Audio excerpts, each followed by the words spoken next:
mind and one for the intelligent as fellas get. Listen, let's settle this, be clear. I could fall back 7 years, still it ain't no one ahead of me. Consider it a blessing if you get to stand next to me. 5-star general, OG veteran, cake like.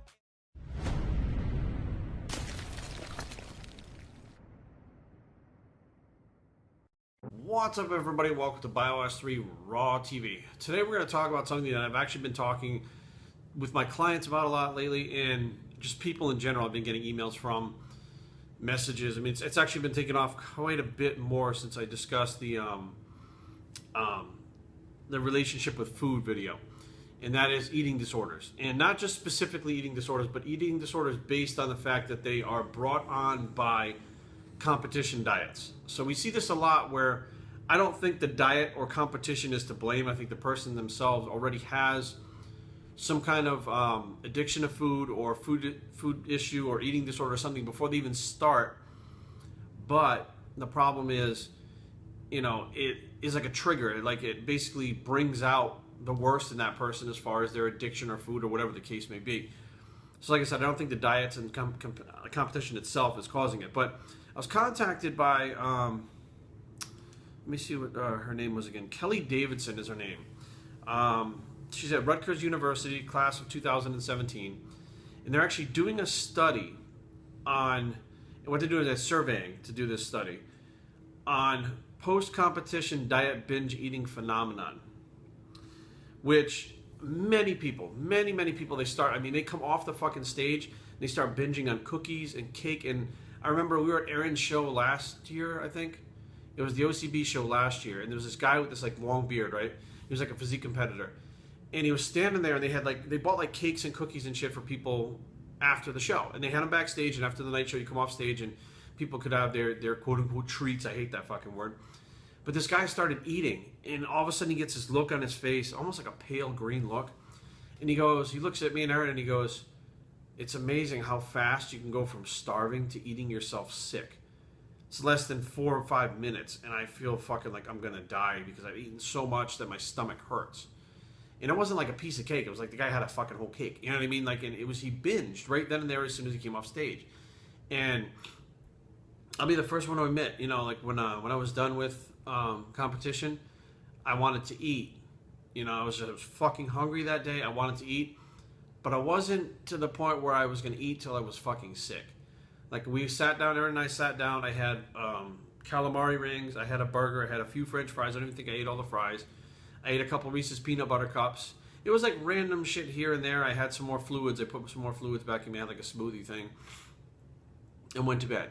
When we got up in the morning, I had pancakes, and like we went to the buffet. I had pancakes, I had scrambled eggs, I had sausage, and I had oatmeal. And I had a bowl of oatmeal, a couple of pancakes, and, you know, scrambled eggs. I just kind of threw it in the plate. But it was like I had a serving of the stuff. Like, I ate what I wanted, but I didn't say, well, I'm at a buffet and fucking go up for 5, 6, 7 trips and make myself sick. Had a glass of orange juice. You know, cool. Like, while we were out doing stuff that day, it was like, I feel like having sushi, let's have sushi. We're going to go to Cake Boss. What we did was we wound up buying the box of lobster tails, and I ate one lobster tail and one little cake. And then later on, I had a cupcake. And then I took the lobster tails home, and the next day I ate a couple of lobster tails. You get what I'm saying? Like, there's a difference between enjoying foods that you want to eat because you just want something different because you've been on a diet, and binge eating because you felt so restricted, or it basically can become food for comfort. I'm not really sure what it is, but so Kelly sent me this email, and I'm going to put the link in the description box below. And it's a survey, and asks you all sorts of questions on there about, like, how long have you competed, how many shows have you done, how many times did you binge during the competition diet, which is another thing. People lose their shit and binge during the diet, which I don't think, I mean, I cannot remember a time ever where I just completely went fucking nuts and binged, like, you know, during a diet. You know, you kind of focused and you don't really think about those things, but there are people that literally lose their shit on their diet and will fucking binge for an entire day on fucking just crazy foods and shit and fuck themselves up mentally.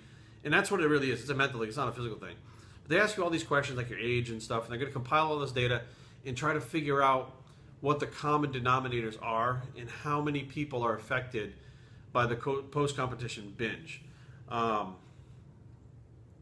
this, she says right here that following her own experience 3 years ago.